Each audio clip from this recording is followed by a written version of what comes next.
अगर मेरा प्रीलिम्स में 2 बार पास नहीं हो पाया तो उसकी डिमांड को मैं मिस कर रहा था एग्ज़ाम की। तो आप डिमांड को समझिए, फिर अपना 100% दीजिए। और अगर फिर भी असफलता मिलती है तो एक बार अपना असेसमेंट करना बहुत ज़रूरी होता है कि हम कहीं मिस्टेक कर रहे हैं क्या उसमें भी। गांव से और एक छोटे परिवेश से जो रोजी रोटी अपनी रोज के काम से चलाते हैं, उन्होंने अगर अपने बच्चे को इंजीनियरिंग कराया और उसके बाद फिर आईएएस बनाया, तो ये तो बहुत ही गर्व का विषय है। दोस्तों, आज बात करते हैं नीलेश अहिरवार से। नीलेश ने सिविल सर्विसेज एग्जामिनेशन 2023 में 916वीं रैंक हासिल की है। इनका हिंदी माध्यम है। नर्मदापुरम एक जगह है होशंगाबाद जिले मध्य प्रदेश में, वहाँ के ये रहने वाले हैं। और एग्रीकल्चर इंजीनियरिंग से इन्होंने बीटेक किया है चित्रकूट से, और उसके बाद यूपीएससी की तैयारी की।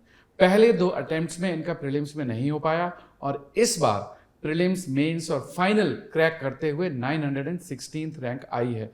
तो first of all Nilesh, congratulations.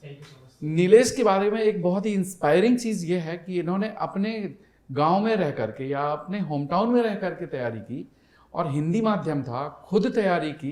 Prelims के पहले तक इन्होंने अपने वहीं रह करके तैयारी की। तो नीलेश, सबसे पहले बात तो मैं आपको बहुत बहुत बधाई देता हूँ, क्योंकि ऐसे बहुत कम स्टूडेंट्स होते हैं कि जो सेल्फ डेडिकेटेड रह करके घर से तैयारी करते हैं। तो नीलेश, आपने जैसे बीटेक करा एग्रीकल्चर से, और फिर आपने यूपीएससी की तैयारी की, तो यूपीएससी के बारे में कब सोचा था और कहाँ से इंस्पिरेशन मिला? सर, यूपीएससी का मैंने पहले जब 12th क्लास में था तब मैंने सोचा था कि मुझे यूपीएससी करना है। जब थोड़ा सा मुझे इन्फ्लुएंस ज़्यादा हो रहा था कि सिविल सर्विसेज एक बहुत अच्छी जॉब है और उसमें बहुत सारी अपॉर्चुनिटीज़ होती हैं। लेकिन मुझे किसी टीचर ने कहा था कि उसमें 10 साल भी लग जाते हैं पास होने के लिए। तो अब मैं जिस फैमिली बैकग्राउंड से आता हूँ, वहाँ पे मैं 10 साल अफोर्ड नहीं कर सकता था नहीं कर सकते कि मैं 10 साल तक पढ़ते रहूँ और घर पे कुछ भी नहीं हो। तो मैंने कहा कि सोचा कि एग्रीकल्चर इंजीनियरिंग में करता हूँ, इसमें जॉब्स के बहुत स्कोप है, उसके बाद मैं अपनी तैयारी स्टार्ट करूँगा। फिर जब मैं बीटेक करने गया, बीटेक चल रहा था मेरा, तो फर्स्ट ईयर मेरा हुआ। सेकंड ईयर में मुझे लगा कि मेरा इसमें रुचि कम है। मैं एग्रीकल्चर या फिर मैकेनिकल जो फील्ड है कि एग्रीकल्चर इंजीनियरिंग हो गई, इंजीनियरिंग फील्ड में हम जाके थोड़ा सा एक सामाजिक टच है वो कम हो जाता है।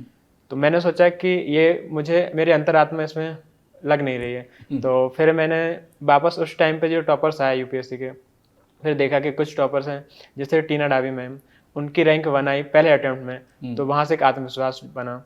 उसके बाद एक अंसार शेख सर थे, उनकी भी रैंक अच्छी थी। और तो बहुत सारे इंस्पिरेशन मिले आपको। हाँ, वो एक ऑटो ड्राइवर के लड़के थे।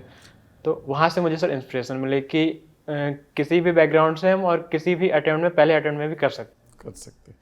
चित्रकूट से आपने बीटेक करा एग्रीकल्चर इंजीनियरिंग में, और चित्रकूट में तो भगवान राम भी रहे हैं, और उन्होंने भी अपना वनवास वहाँ काटा था चित्रकूट में रह करके, और वो पूरे दुनिया के लिए आज पूजनीय है। तो चित्रकूट जैसी जगह में रह करके आपको कोई इंस्पिरेशन मिला वहाँ? ये सर, चित्रकूट में एक प्रकार से कहा जाए कि हमारी वो कर्म स्थली ही रही है। बीटेक के टाइम पे जब हमने वहाँ पे ग्रेजुएशन की, वहाँ से भगवान राम से तो हम सभी को इंस्पिरेशन मिलती है कि जो भी चुनौतियाँ आती हैं उनका निरंतरता से संघर्ष के साथ उनसे लड़ते हुए आगे बढ़ना चाहिए। और सेम इंस्पिरेशन मुझे मेरी लाइफ में भी लगती है कि जैसे मैंने अपनी तैयारी की, पहले के दोनों अटेम्प्ट में मैं असफल हुआ, उसके बाद भी दृढ़ इच्छा शक्ति से लगा रहा और इस बार तीसरे प्रयास में सफलता मिली मुझे। गांव के जो बच्चे हैं उनके सामने बहुत चैलेंजेस होते हैं। एक तो इकोनॉमिकली बड़े चैलेंजेस आते हैं, और माता पिता एग्रीकल्चर बैकग्राउंड से हैं। दूसरा चैलेंज होता है कि दिल्ली जैसी जगह में आके फिर यहाँ जो बच्चे कॉन्वेंट एजुकेटेड है उनके साथ कॉम्पिटिट करना है, तो एक लेवल डिफरेंस दिखाई देता है, तो वहाँ पर भी एक संघर्ष करना पड़ता है। तो ऐसी स्थिति में आपने अपनी जर्नी कब स्टार्ट की, कि दिल्ली आकर के पढ़ाई शुरू की, या अपनी जर्नी घर में रह करके स्टार्ट की? जब मेरा बीटेक 2020 में कंप्लीट हुआ सर, तो उसके बाद कोविड का समय था। मैंने अपने घर में लगभग दिसंबर 2020 से पढ़ाई स्टार्ट की। घर में ही मैं 2 साल तक पढ़ा। मैंने घर से ही 2 प्रीलिम्स दिए, लेकिन कुछ समस्याएं थी जिनके कारण मैं अच्छे से अपना 100% परफॉर्म नहीं कर पा रहा था। फिर मैंने डिसाइड किया, पापा से कहा कि घर पे मैं रहूँगा तो मेरा सिलेक्शन कभी नहीं हो पाएगा, मुझे घर से बाहर निकलना पड़ेगा। और उनसे एक बार मैं ये प्रॉमिस किया, आप मुझे एक बार घर से बाहर निकलने दीजिए, मेरा सिलेक्शन हो जाएगा। फिर उन्होंने जैसे तैसे करके मुझे घर से बाहर भेजा। मैं फिर भोपाल रहा। भोपाल में मैंने अपने प्रीलिम्स के रिजल्ट तक भोपाल में रहकर सेल्फ स्टडी की, रूम से रहता था, लाइब्रेरी ज्वाइन की वहाँ पे। और फिर मैं जब प्रीलिम्स पास हुआ तो फिर मैं दिल्ली आया। आपकी प्रिपरेशन में प्रीलिम्स तक, जैसे आप भोपाल में थे, तो वहाँ पर कोई आपका पीयर ग्रुप था, दोस्त थे, या सेल्फ स्टडी करते थे, ग्रुप स्टडी करते थे, किस तरह से पढ़ाई करते थे? क्योंकि अगर कोचिंग नहीं ली तो कोचिंग का एनवायरनमेंट था नहीं, तो उस स्थिति में फिर आपने अपना मोटिवेशन कैसे मेंटेन किया? मोटिवेशन के लिए सर मेरे एक फ्रेंड है, वो भी सिविल सर्विस की तैयारी कर रहे थे, हालांकि वो उस समय बेंगलोर में रह रहे थे, तो हम इंटरनेट के माध्यम से हम कांटेक्ट में आए, उनका भी सेम ऑप्शनल था, तो हम मोबाइल के थ्रू पढ़ाई करते थे, हमारा फ़ोन ऑन रहता था। फ़ोन ऑन रहने से एक तो अटेंटिवनेस काफ़ी बढ़ जाती है, और एक टॉपिक मैं पढ़ता था, अगला टॉपिक वो पढ़ते थे, मैं अपने टॉपिक को उन्हें समझाता था 2 मिनट में, जो मैंने सीखा तुरंत वो अगले वाले टॉपिक को मुझे समझाते थे। इससे हमारी दोनों की एक्टिव लर्निंग होती थी कि तुरंत सीखे, उसको रिप्रोड्यूस भी कर दिए। तो ये तो give and take group learning हो गई। हम आपको पढ़ाएंगे, आप हमें पढ़ाइए। बहुत बढ़िया। और उसके बाद जब प्रीलिम्स का एग्जाम हो गया, और यहाँ पर एक और बात, जैसे पहले 2 बार आपका प्रीलिम्स में नहीं हो पाया सिलेक्शन, तो उसका क्या कारण था? क्या सीसेट कारण था, या आपका जीएस का कट ऑफ क्लियर नहीं हो रहा था? सर मेरा सीसेट कारण नहीं रहा, मेरा जीएस का कट ऑफ नहीं क्लियर हो पा रहा था। अच्छा, उसके क्योंकि आप इंजीनियर हैं तो आपका जी हो सकता है सीसेट अच्छा रहा होगा। सीसेट ठीक था सर, हालांकि बहुत अच्छे मार्क्स नहीं आते थे क्योंकि मैंने उससे बहुत ज़्यादा पढ़ाई उसकी की भी नहीं, लेकिन कट ऑफ क्लियर हो जाता था। मेरा मेन हर्डल जीएस रहता था। उसके रीज़न ये थे कि मैंने घर पे जब था तो टेस्ट सीरीज वगैरह नहीं दी थी बहुत अच्छे से। पहले अटेम्प्ट में 5-7 टेस्ट ही दिए हुए थे, फिर सेकंड अटेम्प्ट में तो थोड़ा सा एक डिप्रेशन वाला फेज आ गया था मेरा, कि अपना पूरा पढ़ाई स्टार्ट हो ही नहीं पा रही थी उस टाइम पे, तो ये कुछ रीज़न थे। अच्छा, अब जब से अब प्रीलिम्स हो गया तीसरी बार में, उसके बाद अब मेंस की जर्नी आ गई, तो फिर आप भोपाल ही रहे या फिर आप दिल्ली भाग गए? नहीं सर, जैसे रिजल्ट आया मेरा प्रीलिम्स का, उसके कुछ दिन बाद मैं दिल्ली आ गया था, और फिर मैंने दिल्ली में रह के पढ़ाई की मेंस की। ओके, अब मेंस की तैयारी, तो मेंस में अब जैसे जो एक्स्ट्रा सब्जेक्ट्स, जैसे एक तो ऑप्शनल आपको तैयार करना पड़ा होगा, जीएस का पेपर 4 है जो प्रीलिम्स में नहीं था, या कुछ और सेक्शंस हैं ऐसे है, तो यहाँ पर खूब प्रैक्टिस की होगी फिर? इनकी सर मैंने जब 2022 का मैं प्रीलिम्स फेल हुआ था, उसके बाद मैं जब भोपाल शिफ्ट हुआ, तो भोपाल में मैंने मेंस के अपने लगभग 80% नोट्स बना लिए थे। अपना एथिक्स भी तैयार कर लिया था, ऑप्शनल भी बहुत अच्छे से तैयार कर लिया था, और इनके नोट्स बन गए थे। जब मैं प्रीलिम्स के बाद भोपाल दिल्ली आया, तो यहाँ पर मेंस की मैंने आंसर राइटिंग की, लेकिन बहुत ज़्यादा नहीं की। मेरा फोकस ब्रेन स्टॉर्मिंग पे रहता था, कि मैं अगर चीज़ें सोच पा रहा हूँ तो मैं लिख सकता हूँ, ये मेरा कॉन्फिडेंस था। चलिए, ये तो पढ़ाई लिखाई की बातें हो गई, तो आपके बचपन की, गांव की भी बातें कर लेते हैं। आपका परिवेश कैसे जगह में था? ये टाउन था, गांव था, या शहर था? मेरा सर गांव है, प्योर गांव एक। तो गांव में कोई और सिविल सर्वेंट है आपके यहाँ से? नहीं सर, अभी तो आप पहले सिविल सर्वेंट जी हो। सर। तो अब तो गांव में बहुत अच्छी चर्चा होगी, आसपास के इलाके में चर्चा होगी। ये सर बहुत खुश है। तो वहाँ के जो बच्चे हैं जो आगे अभी ग्रेजुएशन कर रहे हैं, उनके लिए आप क्या मैसेज देना चाहते हैं? उनके लिए सर मेरा मैसेज ये है कि अगर आप सिविल सर्विसेज में आना चाहते हैं या किसी भी एग्जाम की तैयारी कर रहे हैं, तो अपना असेसमेंट जरूर करते रहें, क्योंकि अपने पहले लक्ष्य को निर्धारित कीजिए, उसके बाद उसकी क्या कोर डिमांड है उसको समझिए आप। अगर आप अपने लक्ष्य को नहीं समझ पा रहे तो कहीं ना कहीं हम बार बार फेल होते हैं। अगर मेरा प्रीलिम्स में 2 बार पास नहीं हो पाया तो उसकी डिमांड को मैं मिस कर रहा था एग्जाम की, तो आप डिमांड को समझिए, फिर अपना 100% दीजिए, और अगर फिर भी असफलता मिलती है तो एक बार अपना असेसमेंट करना बहुत जरूरी होता है कि हम कहीं मिस्टेक कर रहे हैं क्या उसमें भी, और उसके बाद फिर से प्रयास करना चाहिए। असफलता भी आने वाली सफलता का एक पड़ाव है। जब कोई असफल होता है तो उन असफलता से बहुत सारी गलतियां अपनी पता लगती हैं, पर उसको सीख करके सफलता तक पहुंचते हैं। सीधे ही सफलता तक पहुंचने वाले बहुत कम होते हैं, उनको 1, 2 बार 3 अटेम्प्ट तो लगते ही लगते हैं। तो ये कोई ऐसा नहीं है कि परमानेंट फेलियर है, ये फेलियर एक पड़ाव है।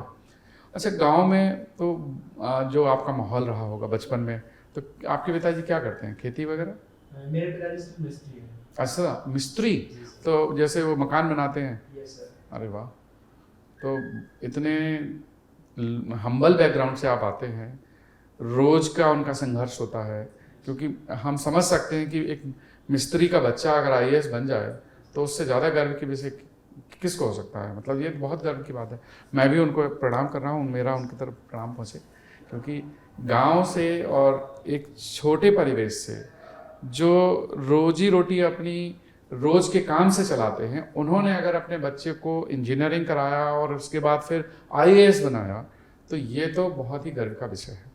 और आपसे बहुत सारे स्टूडेंट्स इंस्पायर भी होंगे, और आपकी जो खूबियाँ हैं वो दूसरे लोगों को इंस्पायर हमेशा करती रहेंगी। तो ये ऐसे मेरी शुभकामनाएं भी हैं आपके लिए कि आप और आगे बढ़ो और बहुत सारे लोगों को इंस्पायर करो।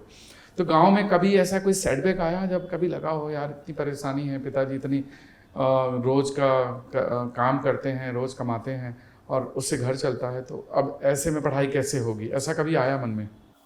सर वैसे तो ऐसा कभी नहीं आया कि बहुत ज़्यादा इकोनॉमिक सिचुएशन ख़राब हो, क्योंकि मेरा संघर्ष मेरा कम है, मेरे माता पिता का ज़्यादा है। उन्होंने मेरे तक समस्याओं को, कोई भी चुनौतियों को आने नहीं दिया।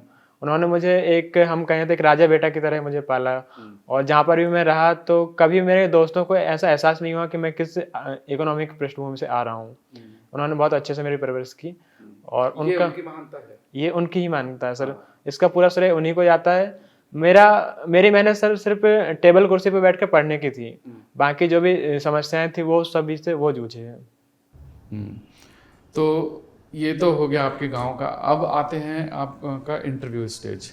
जब सिविल सर्विसेज की आप तैयारी कर रहे थे, प्रीलिम्स हो गया, फिर मेंस हो गया, अब इंटरव्यू का कॉल आया, तो लास्ट के 2-3 महीने में फिर तैयारी कैसे की आपने? सर इंटरव्यू का जब कॉल आया तो शुरू के कुछ समय तो मेरा बर्बाद चला गया था, कि एक पहला इंटरव्यू या पहला मेंस रहता है तो टेंशन बहुत होती है कि कैसे करेंगे हम। फिर उसके बाद मैंने अपनी तैयारी स्टार्ट किया। पहला मॉक मेरा हमारे यहीं था, नेक्स्ट आईएएस में ही। ये सर तो फैकल्टी मॉक रहा होगा फिर तो? नहीं sir, faculty mock, bureaucratic mock था। तो उस मॉक में मुझे काफ़ी अच्छा एक्सपीरियंस रहा, और यूपीएससी भवन का जो मॉक था तो उसमें काफ़ी सिमिलैरिटीज थी। अच्छा, यूपीएससी का जो इंटरव्यू था और यहाँ जो मॉक था उसमें सिमिलैरिटी थी। क्या सवाल पूछे गए थे आपसे यूपीएससी में? यूपीएससी में सर हिंदी साहित्य में कौन सी कविता आपकी बहुत फेवरेट है, उससे पूछा गया। एग्रीकल्चर इंजीनियरिंग पे क्वेश्चन थे कि प्रिसीजन फार्मिंग क्या होती है, इस टाइप के मुझसे क्वेश्चन पूछे गए थे। कोई ऐसे सवाल पूछे गए हों जो करंट अफेयर से या न्यूज से? मेरे इंटरव्यू में सर करंट अफेयर से कम क्वेश्चन थे। अच्छा, आपके डिटेल्ड एप्लीकेशन फॉर्म से ज़्यादा थे। गुड। और इस प्रोसेस में पूरे यूपीएससी की जर्नी के दौरान आपको कभी लो फील हुआ कि 3 साल हो गए पढ़ाई कर रहे हैं, अब ना जैसे पहली बार में प्रीलिम्स नहीं हुआ तो फिर उसके बाद दोबारा प्रीलिम्स दिया फिर नहीं हुआ, तो उस समय तो बहुत लो फील हुआ होगा, डिसअपॉइंटमेंट हुआ होगा? जब मैं पहले अटेम्प्ट में प्रीलिम्स नहीं हुआ मेरा, तो उतना मुझे बुरा नहीं लगा था, क्योंकि वही एक होता है कि हमारा पहली ही बार था तो हो जाती है प्रॉब्लम। लेकिन जब मैं सेकंड बार प्रीलिम्स पढ़ रहा था, तो सेकंड बार का प्रीलिम्स जो गर्मी में था, और गांव में जो समस्या है कि एक इलेक्ट्रिसिटी कट हो जाता है हमारे यहाँ पे, मेरे होशंगाबाद जिले में मार्च और अप्रैल में अक्सर 1 महीने के लिए लगभग इलेक्ट्रिसिटी कट होती है, क्योंकि वो गेहूं में आग ना लगे, ये रीजन रहता है उसका। अच्छा। और मैं जहाँ पे बैठ के पढ़ता था तो इतनी गर्मी में सर दिन में तो पढ़ना संभव नहीं हो पाता है। तो 2022 का जो प्रीलिम्स था, 21 वाले प्रीलिम्स में अच्छी बात ये थी कि वो अक्टूबर में शिफ्ट हो गया था, और 22 वाला जो प्रीलिम्स था वो जून में था, 5 जून को। तो 22 वाले प्रीलिम्स लगभग 1 महीने पहले से मेरी पढ़ाई बहुत डिस्टर्ब हो गई थी। लाइट नहीं थी। लाइट रात में भी नहीं पढ़ सकते? ये सर, और दिन में भी गर्मी रात को लाइट आ जाती थी, मतलब सुबह 9 बजे से जाती थी तो शाम को आती थी। लेकिन पूरे दिन गर्मी में काटना, पूरे दिन गर्मी में काटना, और इतना सर अगर दिन में नहीं पढ़ाई कर पा रहे हैं तो एक डिमोटिवेशन वैसे ही बढ़ते जाता था। तो इस प्रकार करके 2022 वाला अटेम्प्ट मेरा लगभग खराब हो गया था, कि मैं प्रॉपर रिवीजन नहीं कर पा रहा था अपना सारी चीज़ों का। ये हुआ। उसके बाद जब मैं भोपाल शिफ्ट हुआ, तो भोपाल में भी हम पढ़ते हैं तो कहीं ना कहीं सर एक डर बना रहता है कि इतना टाइम हो गया हम नहीं कर पा रहे हैं, पहले 2 बार फेल हो चुके हैं, क्या इस बार भी फेल हो जाएंगे दोबारा, तो ये डर बना रहता है तैयारी। हिंदी माध्यम के बच्चों के लिए न्यूज़पेपर कौन सा अच्छा रहता है? सर न्यूज़पेपर मैंने हिंदी माध्यम में तो नहीं पढ़ा है, मैंने मेरी इंग्लिश ठीक थी, तो इंडियन एक्सप्रेस और द हिंदू कभी कभी पढ़ता था, मैं न्यूज़पेपर रेगुलर में भी नहीं फॉलो करता था। चलिए, तो दोस्तों ये था डिस्कशन, और ये डिस्कशन जो हमने किया है नीलेश से, ये इनकी बहुत ही हम्बल जर्नी रही और इनका संघर्ष रहा जीवन में, लेकिन उस संघर्ष से गुजरते हुए और ये सफल हुए। नीलेश, अब जैसे एग्जाम के अब लास्ट बचे हुए हैं, 2 महीने प्रीलिम्स होने वाला है, तो लास्ट के 2 महीने में क्या सजेशन दोगे कि जो स्टूडेंट्स इस बार लिख रहे हैं 2024 का प्रीलिम्स, वो क्या करें? सर प्रीलिम्स में एक सबसे इम्पोर्टेंट चीज़ जो मुझे लगती है कि हम हमेशा एक्सपेक्ट करते हैं कि क्वेश्चंस हमारी बुक से आएंगे या जो हमने पढ़ा उससे आएंगे, और जब वहाँ पे क्वेश्चंस हर बार यूपीएससी नए टाइप के क्वेश्चन लाती है, या क्वेश्चन ऐसे टॉपिक पे आए जो हमें नहीं पता है, तो हमारे वहाँ पे कॉन्फिडेंस लो हो जाता है और हम उसको वहीं सॉल्व नहीं कर पाते हैं। तो पहला पॉइंट यह रहेगा मेरा कि आप कॉन्फिडेंस रखिए कि क्वेश्चन सभी के लिए नया है, वो आपको वहीं पर उसको सॉल्व करना है, तो आप डेफिनेटली अच्छा कर पाएंगे। दूसरी चीज़, सीसेट को इग्नोर नहीं करना है हमें। सीसेट बहुत गेम चेंजर रहा है पिछली बार, और मॉक टेस्ट लगाने हैं, उनसे रिवीजन करना है अच्छे से, लेकिन पीवाईक्यू को नहीं छोड़ने हैं। पीवाईक्यू जब आप 5-6 साल के लगाते हैं, सॉल्व करते हैं, तो आपको समझ में आता है कौन कौन सी थीम है जहाँ से बार बार क्वेश्चन पूछे जा रहे हैं। तो दोस्तों ये था डिस्कशन, और इस डिस्कशन से आपको बहुत सीखने को मिला होगा। नीलेश अहिरवार ने सारा कुछ बताया, और नीलेश, वंस अगेन कॉन्ग्रेचुलेशंस।